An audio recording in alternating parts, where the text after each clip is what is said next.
Wiper Party leader Kalonzo Musyoka has called for an end to abductions in the country.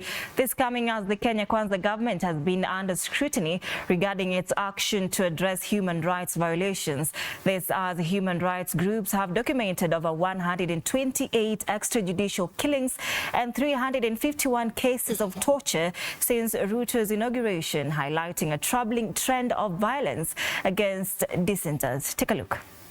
Between January 2022 and June 2023, KNHCR recorded 22 cases of extrajudicial killings and 9 cases of enforced disappearance, all allegedly committed by security agencies. This a stark difference from President William Ruto's repeated promise of ending the vice.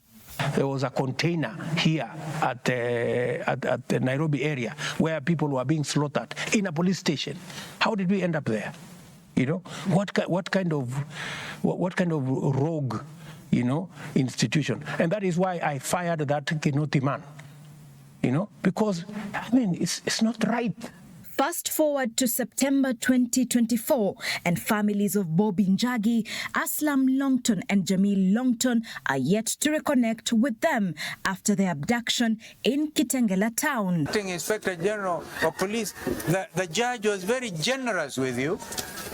You should actually should have been given custodial sentence so that people will know you have to abide by the rule of law in this country.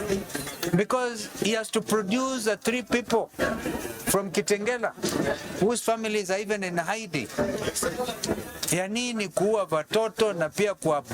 And from the anti-finance bill protests, Human Rights Group recorded 32 abductions, 627 arrests, 361 people injured and 24 deaths. Police coming under fire for excessive use of force. Reports indicating that police shot unarmed protesters, with some individuals being shot at multiple times. It's high time we start holding our police officers accountable.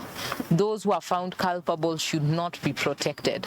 William Ruto's administration has been criticized for failing to protect the right to peaceful assembly and freedom of expression, particularly during the 2024 protests. Who are these who are killing our youth? Who gave the orders to shoot live bullets at youth who were just armed with bottles? Gen Zs, when they were doing their demonstration in the previous times, there wasn't any looting, there wasn't any killings, but some people have taken over and ingrained themselves in the demonstration to propagate their own selfish interest, who we must be able to smoke them. The overwhelming police presence at every nook and crevice of Nairobi CBD did not go unnoticed. In the latter days, police checks at every entry point of the CBD, all in a bid to deny protesters from congregating at the CBD, were the order of the day.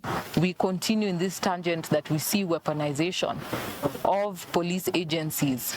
Then the people of Kenya will not be able to enjoy their human rights.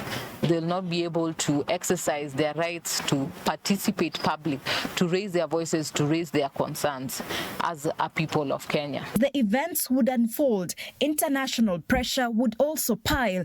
At one instance, the US government expressed concern over human rights violations in Kenya, urging the Ruto administration to take concrete action to protect the rights of citizens.